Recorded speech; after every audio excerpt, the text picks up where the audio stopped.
Hello everyone, I'm Tim Blake and welcome back to the Wanneroo studios of All Australian Productions for another edition of Dirt Talk. This week we talk to Brad Ludlow about what he's doing on the track and off the track in Speedway and about the importance of the AMCAR Nationals as a feeder class to late model racing in Australia. Brad, welcome and thank you for taking time out of your busy schedule for us. Thanks Tim, it's good to be here. Mate, you're a numbers man. How many different ways are you involved in motor racing? Oh, several. We help with the association race and I just help organise events and also build cars and work on guys' cars during the week too to get them racing. So you're doing the marketing for the Late Model Racing Association? Yep. Along with Bear? Yep. Mate, you also are now involved with the AMCAR Nationals? Yeah, I've just taken over the state management of AMCARs.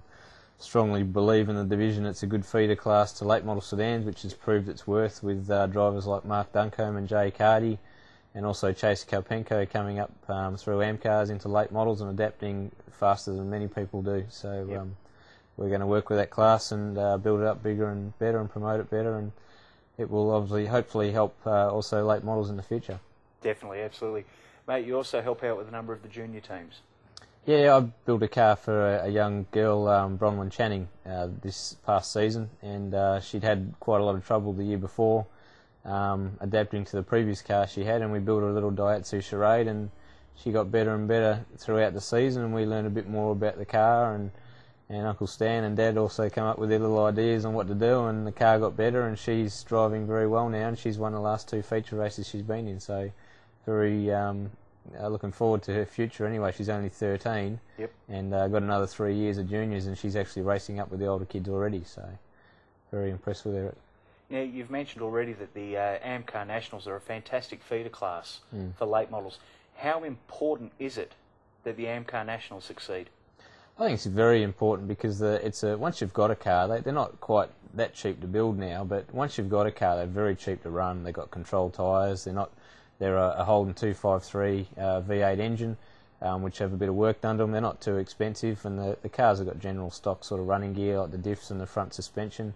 So once you've got one, the running costs are very low.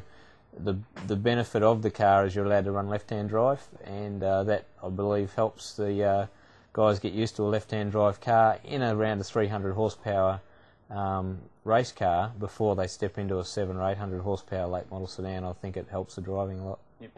You've already mentioned Chase Kalpenko coming out of the AMCAR Nationals. Another AMCAR National driver, Mark Duncombe, also a brother-in-law.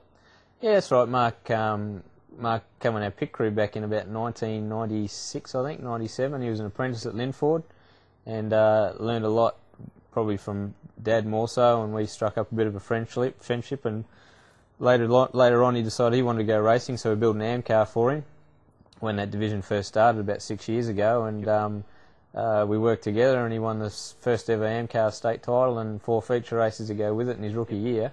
And then the following year a few things worked out, and he ended up running my other late model, and then they progressed now, and he's got his own team with his dad, and they also race with us in our class, and he's married to my sister, so sort of a bit of a small group.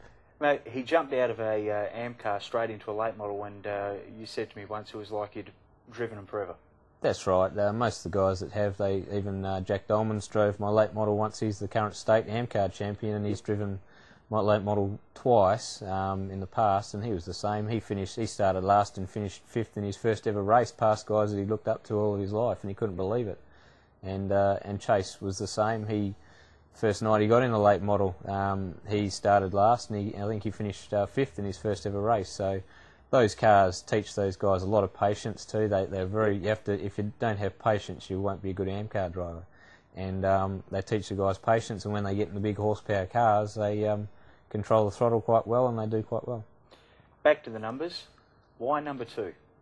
I've run quite a few numbers actually. I started at number 5 when I was in modifieds, and I was quite successful with that.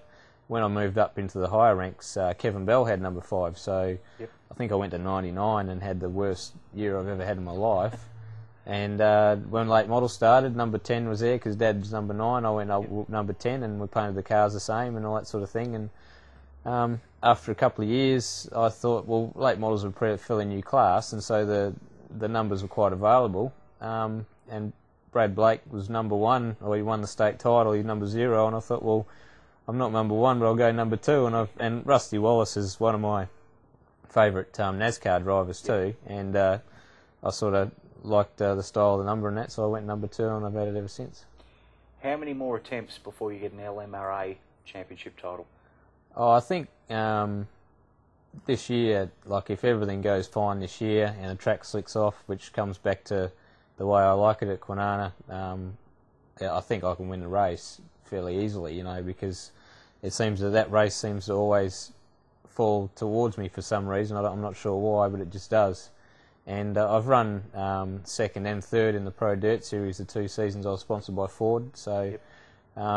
You know, and I've still, even though the last 2 seasons have been unsponsored, Rod Howe helped me out through Northern Motorsports this year. I did probably 6 or 8 race meetings and still ran way ahead of a lot of the guys that did the full season in the point score. So if we can look at doing the full season next year, I could guarantee I'll be in the top 3. And how many more attempts before you get the Australian title?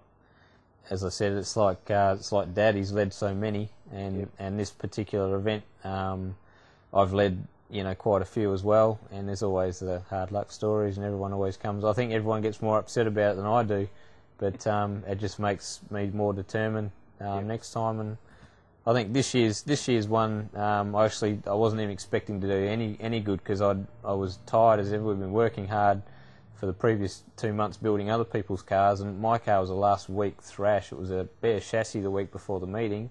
We finished it the night before. Went there, I was just happy to be there because I was so tired. Yep. Qualified 6th, and I was leading the race after 7 or 8 laps, and ran the wall, and was going fine, and just had a little engine hiccup, and I pulled off with about 8 or 10 to go, and Brad passed me and cruised on to the win. Growing up in Speedway, as a child, what made it so special?